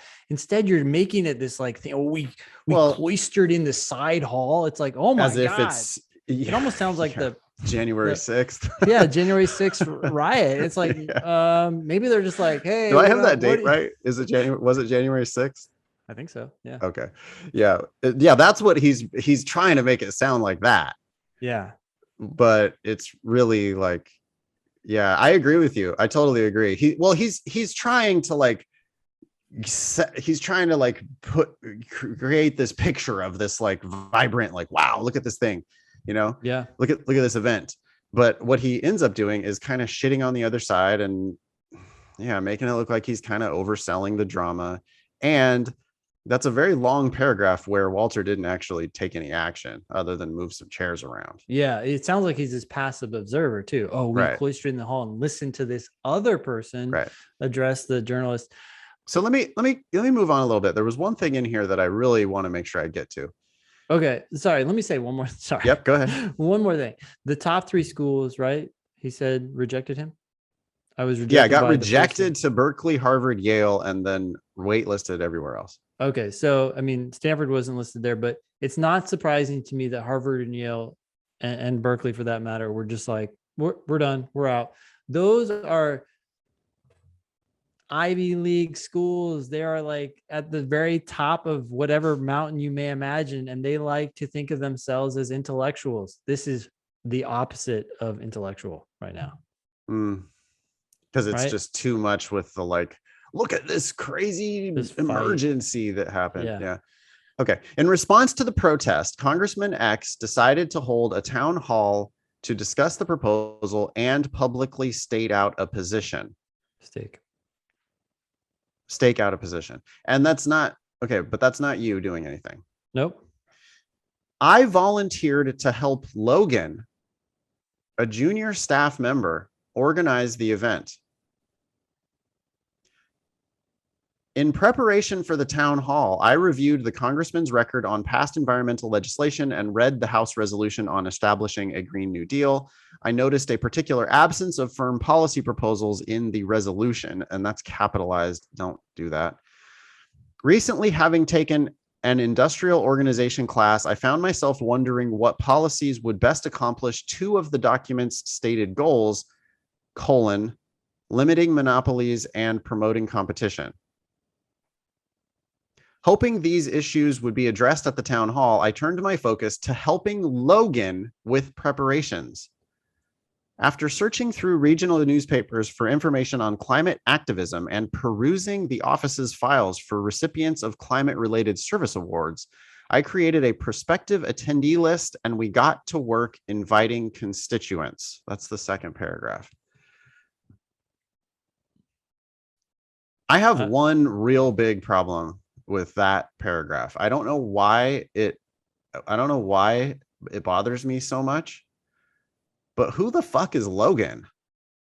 Yeah, who is Logan? Why is he showing up in your personal statement? I agree. I also have a problem with the fact that he kind of alluded to the fact that he had taken a class which would then make him some sort of expert. Right. And it's like, okay, just stop. That makes him look real young. Yeah. You know, like this one class I took in college is going to make me the guy. Found myself wondering. I would cut policies? That. Yeah. I would keep the details about what you did, because what you did is good. Yeah. And I like the research and figuring out who to invite. That actually seems kind of interesting. Yep. Especially for Yale, like this is their kind of shit. Yeah, leave your industrial organization class out of it, though. We don't need to hear about that. And Logan, why? Who's Logan? Logan really needs to go. We're running out of time. So the third paragraph is like, here's what happened during that meeting. Fourth paragraph, I read scholarly articles and literature from the Department of Justice, met with an international economist then chose to specifically focus on the diversion ratio, which is a quantitative measure used in antitrust analysis. This stuff could be good. This could be good. Yeah. Well, this sounds a lot less dramatic and Yeah. more analytical. Hey, later in the paragraph, over several months, I assembled a data set, wrote code that refined the data, defined new variables, then performed linear regressions until I had an accurate model. I incorporated these results into my thesis and started preparing for the research conference where I would showcase my work. Oh, All that perfect. stuff is great. Yeah. Yes, Keep, that's what they want. I bet they didn't yeah. even read the whole statement. I No, bet they're fuck like, no. what the? No, they're like, this guy doesn't like the protesters. Okay, bye. Also, who the fuck is Logan? I mean, Logan is mentioned twice in that second paragraph by first name only, man. as if it's a person that we need to know. Look, Ben, 1, 2, 3, 4, fifth paragraph. Yeah. My coworker, comma, Logan, comma, made a surprise visit to see my thesis presentation. Why? We'd been discussing my project's progression for months, and he wanted to see the final product. He went on to share the role our town hall had played in my thesis's conception with other staffers. Intrigued, the district director asked me to describe my research to her, then requested I summarize my project for the congressman's consideration before votes on antitrust legislation. Why does Logan have to show up again? I see that. Okay. So in Walter's mind, Logan was the reason that the district director ended up asking for his research, but Walter's research. Just the district director Yeah. asked me to describe my research. Yeah, there we go. Now we know people are interested. Somehow they found out about you. We don't care how. We don't care about the Wolverine coming in and helping you out.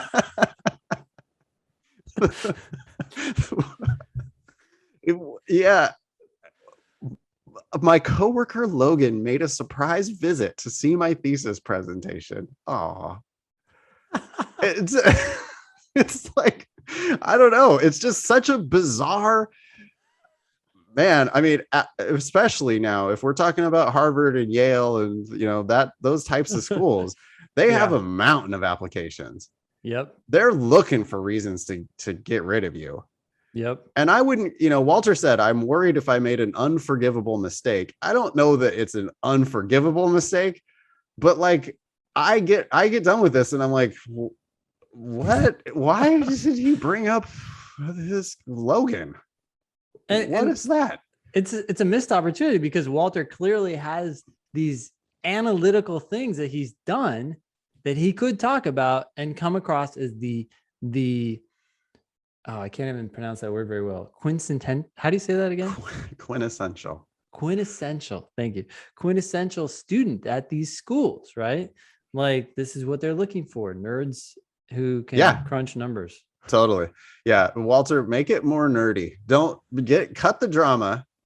Cut Logan. Cut the Wolverine. He doesn't need to be in your personal. He's not going to my law school. You're going to my law school. So get rid of Logan. Get rid of the drama with the chairs blocking off the hallways. We don't need any of that. Say more. You did serious work. Talk about the serious work you did. And antitrust law is hard shit for a lot of lawyers because they're not good at numbers. So they don't touch antitrust with a 10-foot pole. And that's exactly the type of person who, like, you show them that you've got those chops. Yep. This looks like I totally believe Walter as a go to fucking Yale and go straight into big law. Yeah. I'm sure M&A. That's what you'll be doing. I am sure that Walter could be successful as an antitrust lawyer. Yep.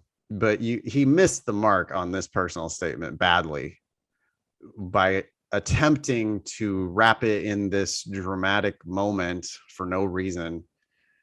Very bizarrely bringing up his coworker and mentioning him by name 3 times. It says Logan 3 times in this statement for no reason. Logan. Yeah, is Logan applying to law school? No. And you know what's crazy now that we're talking about it? I mean, it's one thing to be rejected by Berkeley, Harvard, and Yale, but you were also rejected by Columbia, UVA, waitlisted by all these places. Or waitlisted, but it's still waitlisted, right? With a 180 and a 3.85. Yeah. Those schools would be like, hey, let's take that 180 and bump our numbers up a little bit more. But no, They looked at your personal statement and maybe the time of your application and said, all right, we're good at this point. Thanks. Very strange choice not to apply to UCLA. Or more schools, right? Is this Why all would you apply to Berkeley, USC, and not UCLA? That seems strange, but maybe there's reasons. And where's Stanford in this mix? Right. Where's Stanford? Where's Duke? Where's all the rest of the top NYU, 14? Cornell? That does seem like a strange selection. Anyway, Walter, you can do much better. You need to just write about like your research and antitrust. Leave your classes out of it. Talk about the data set, the coding, all that shit. Talk about your recommendations. That you can go ahead and include the part about your district director asking you to do whatever. People are interested. They're actually looking at your shit, and focus on the antitrust and send it back. If we can read it, we will. All right, one more. Let's do it. Emma's personal statement. Yep. I am a horseman. Okay, that's a one sentence. Emma took your advice very literally. I am a horseman. I don't actually, what does that mean? Yeah. The problem with that, Emma, is that it's, you know what a horseman is, but no one else. I mean, like, okay, the Olympics was just on. I get maybe you jump horses or you do dressage, or you could be a cowboy. I don't know. Like there's a lot of range for horsemen. Yeah, I think you probably could cut that and just tell your story. Anyway. Okay. In families of an equine orientation, am I saying that word right? I know that has to do with, I would say equine. Equine. I also don't think you need the an. She put in families of an equine orientation. If you're going to use that, I think you could have said in families of equine orientation. Well, I have to step back and just wonder about this whole phrasing, period. Yeah, well, I was, if you're going to do it, that's how you would do it, but maybe don't do it. Okay. In families of equine orientation, like my own, it is apparent when a child, quote, has the bug.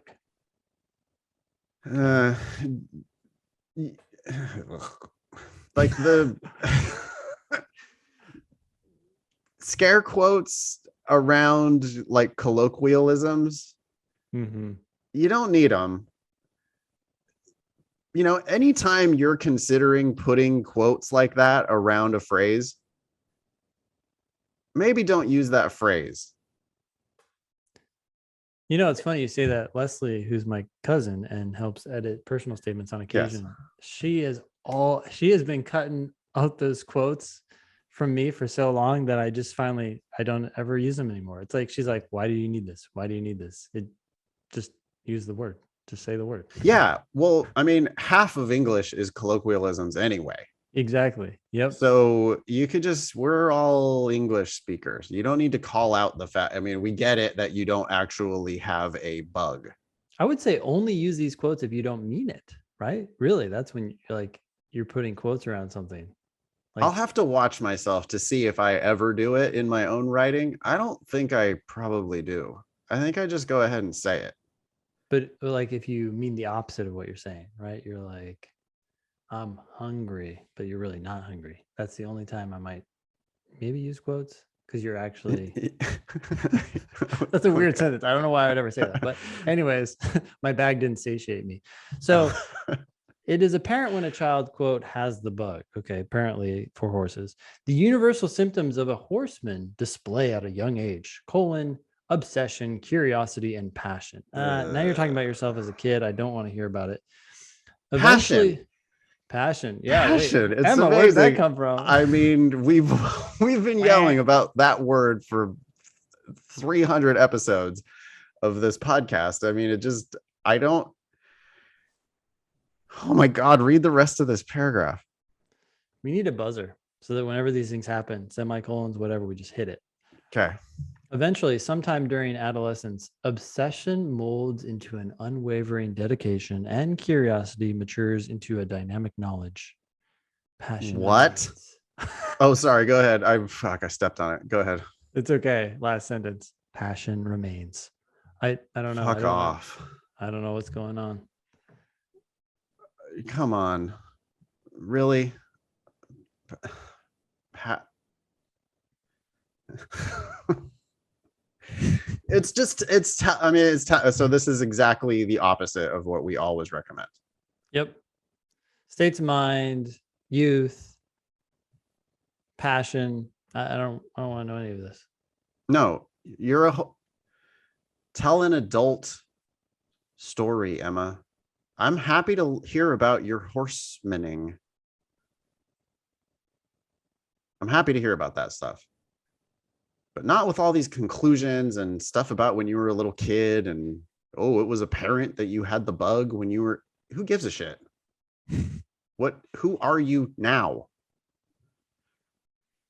Go ahead. As a teenager, I was singly responsible for the training needs and well-being for a barn full of valuable horses. Okay. As a teenager. Okay. You're telling me about you as a kid. The winters included challenges ranging from, people love these ranges, ranging from frozen water pipes to mysterious. Oh, you got a buzzer. I got a You buzzer. got a buzzer. Sorry. It's all right. You can use it anytime. I didn't mean to deploy it right there. I was just testing it.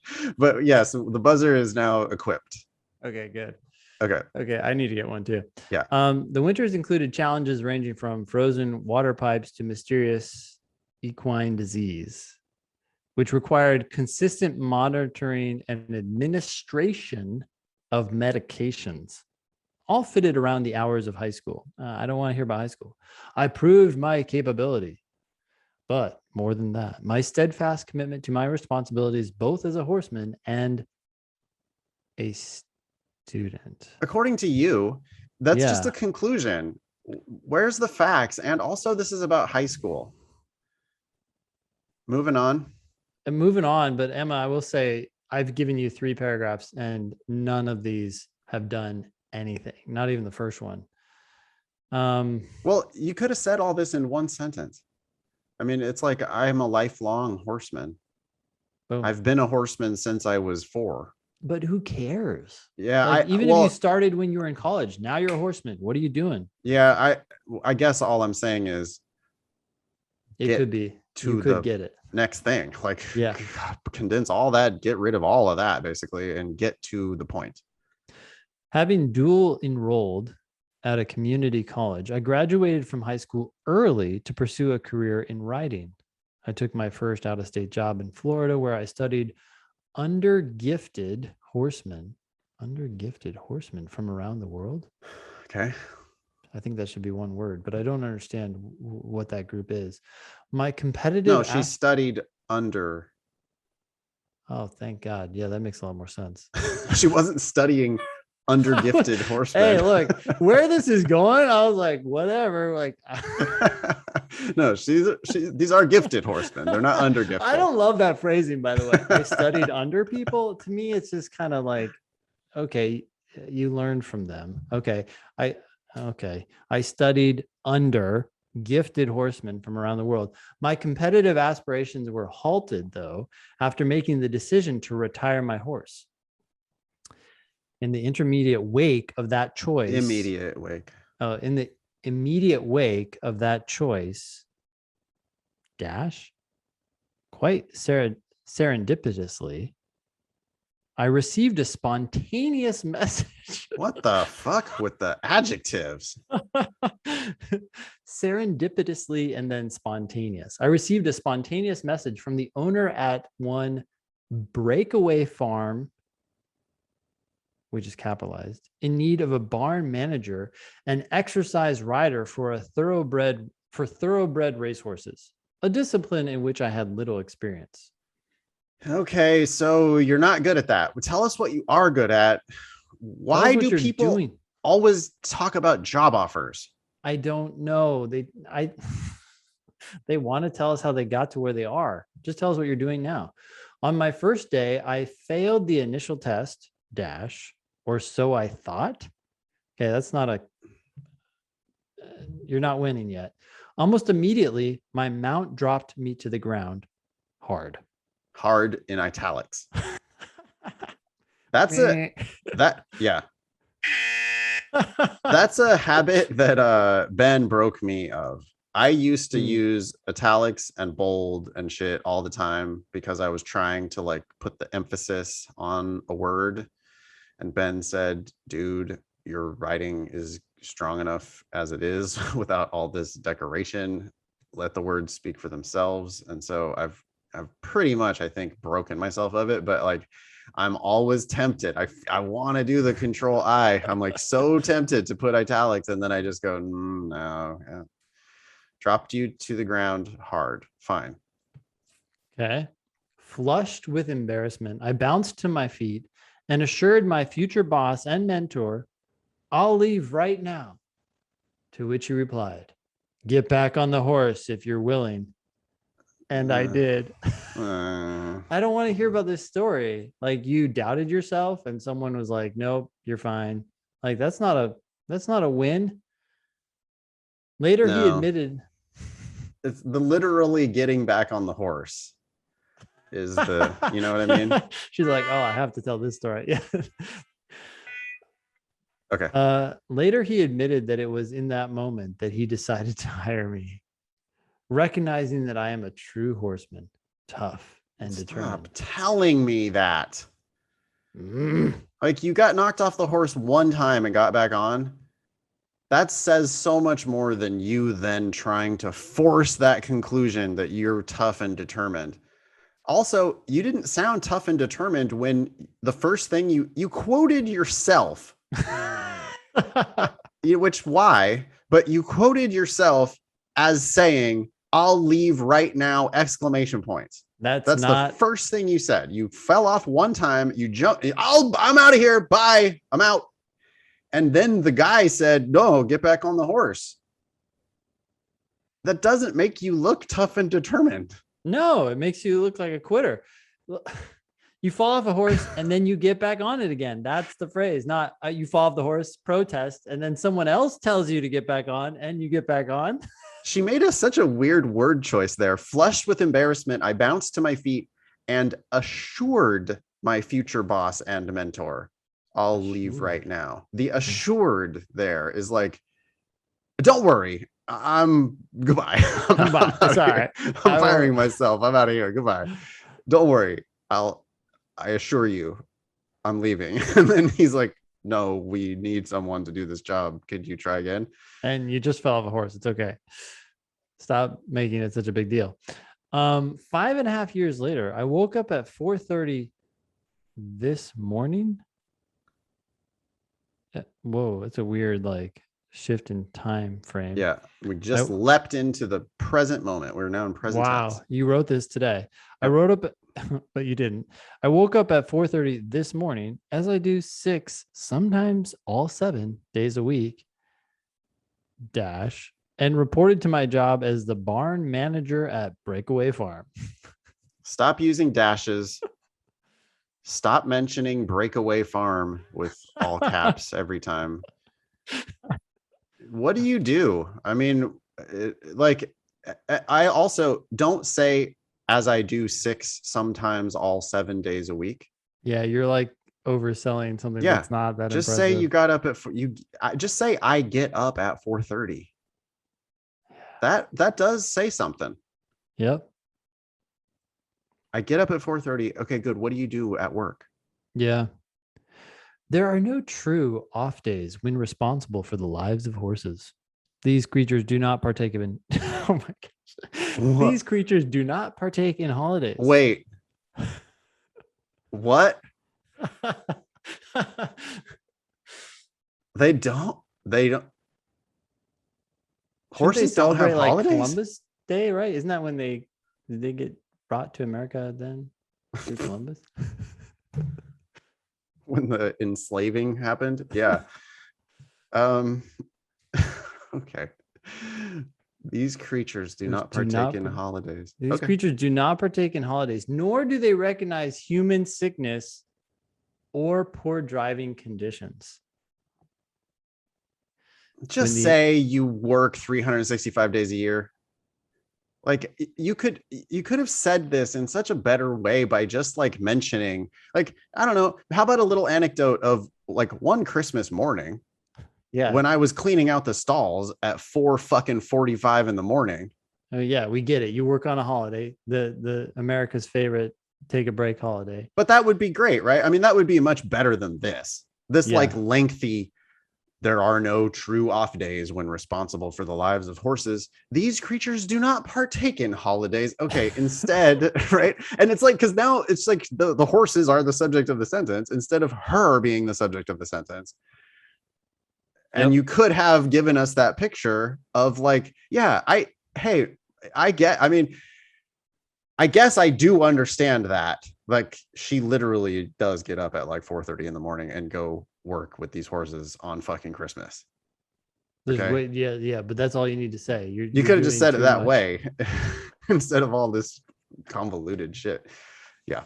When employees under my management are unable to attend to the horse's needs, whether we are short-staffed or is my weekly day off, I accept the responsibility of bridging the gaps personally. Well, that's what leaders do. I mean, it's a little heavy-handed with the way she's saying that, but like, you could have just said, the buck stops with me, basically. Like, if somebody calls in sick, I gotta go. I take care of it. Somebody wants Christmas off, I gotta go. Well, even then, it's like you could be the one who coordinates a system in which those things are covered, and you don't do it, but you make sure that happens. That's right. Another thing. After the first year at Breakaway, so now we've dropped the word farm from a capitalized title. After the first year at Breakaway, I applied to college in 2017 while recovering from a severe spleen injury. Ooh. Okay. Again, not a point in your favor. Oversharing medical shit. For this. Oversharing medical shit. It's like, that's a 90-year-old grandmother behavior. And I say this because I just was at my grandmother's 90th birthday, and in the middle of like 75 people, the first thing she said when I went to say hi to her and give her a hug, the very first thing, she's like, she looks around, make sure nobody else is like listening, although they definitely were, because she's the birthday girl. And she looks around and she goes, I was on the toilet this morning and I fell asleep. she had like rolled off of the toilet. Ooh, wow. And it's like, and bruised, she wanted to show me her like bruised leg or whatever. Yeah. And it's just like, yeah, I know you got medical issues. You're 90. You're not healthy at all. Yeah. We got it. We don't need to know about, do you need to know about Emma's spleen? It's what you've just been saying like 10 times. It's not a point in your favor. It's not like, oh, spleen injury, check.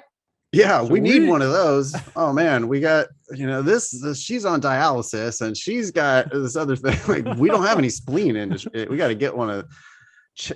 Yeah. Okay. Having grown to not only depend on my racehorse job, but also to love it, I scheduled all my classes in the afternoons, which enabled me to do both. With the addition of tuition payments on the growing stack of bills that comes with adulthood. What? I took on another industry, food service. Took on another industry. Like, you got a job at McDonald's. Like you're a titan of like these, like, you're like Amazon. You're like Bezos. Move into another industry. My two jobs, with the extraordinary support of my bosses, have allowed me to obtain a degree in under 5 years. In December of 2021, I will graduate at the age of 23 with virtually no student debt and a strong GPA. It's on your resume. I don't know what you're telling me, Emma. What's the point of saying get a degree in under 5 years? I don't see how that's a selling point. Most people do it in 3 or 4. Right. Most of the old folks that are going to be reading your personal statement are like, what? I graduated in 4 years. I worked. So So 5 years, great. For years, I have balanced my time and energy. Like you're just telling me this. I have balanced my time and energy between the devotion required by racehorses, the demands of my school schedule, and the fast pace necessary to serve in an upscale restaurant. Pick a story. I have the attention. Oh dear. Now you're just telling me if like you're asserting something. I have the attention to detail needed when bandaging the tendons of a 1,200-pound million-dollar athlete, the focus required when sitting for back-to-back exams, the mindset to maintain composure when getting triple seated as a server, and the dedication to do it all. Wait, what? And the dedication to do all of that in one day and then again the next. Okay, this is like, I would have been gone so long ago. How much time do we have left for Emma? Yeah.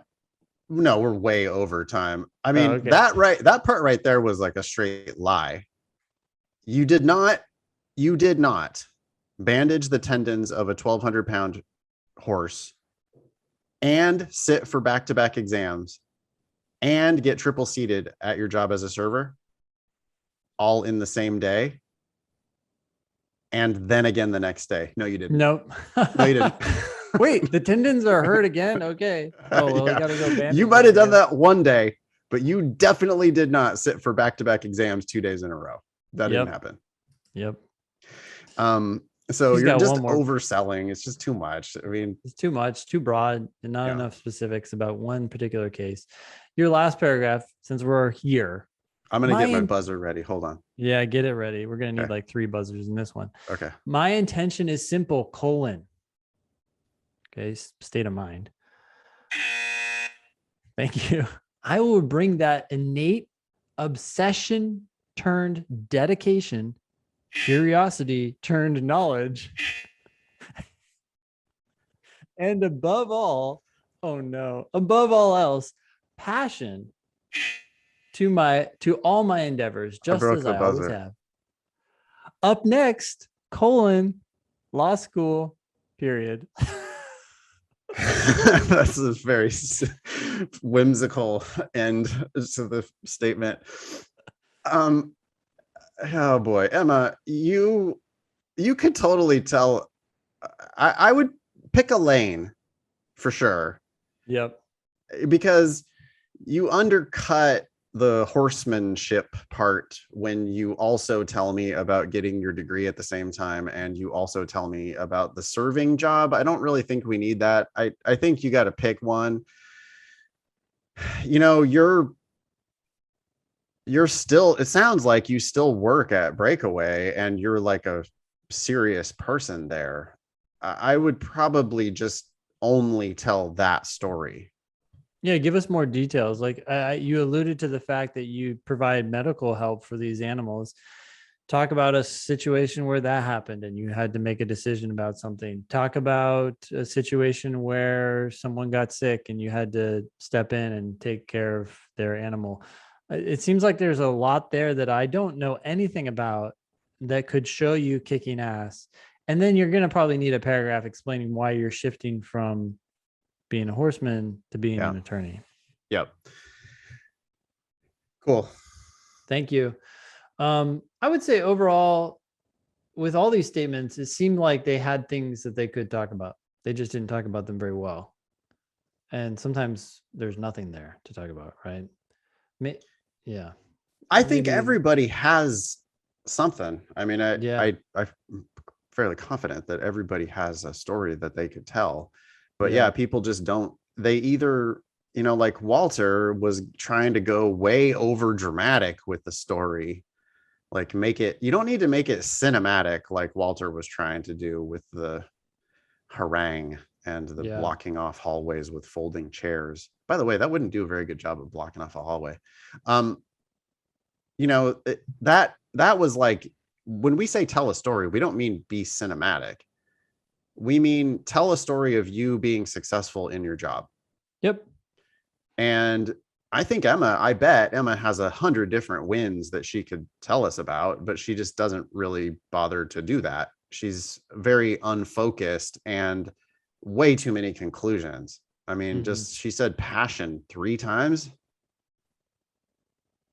Obsession. She oddly claimed that she has focus, but her personal statement does not Exactly. reflect that. So yeah, it was totally unfocused because of the, I don't know. Yeah, it's just kind of all over the place. Emma, keep it like now. You're only 23. Don't say that. Keep it recent and present yourself as a professional. Tell us stories about managing your people at the barn or the farm. yeah. Tell us stories about when, it could be that something went wrong and you fixed it. It could be that you identified a problem in the barn, the farm, and implemented new procedures to make it better. I don't know anything about the world of horses, so I could see myself being interested in something that happened with one of these $1 million athletes. Mm-hmm. I really didn't like, actually. I didn't make a comment at the time, but I really didn't like the part where your competitive aspirations were halted after you made the decision to retire your horse. That weirdly makes you sound like a rich kid. And it also seems like you're protesting too much. Like, well, I could have been a competitive rider, but I had to stop because my horse got retired. It's like, okay, just leave that out of there. I mean, talk about what you do and focus on the successes instead of this, because I also, the decision to retire your horse could have been like, put the horse down potentially, Yeah. which we don't want to hear about that. And we don't want to hear about your spleen. We don't want to hear about the spontaneous message you got from the barn manager to offer you the job. Good luck. Give it another try. Hopefully there's a better draft out there.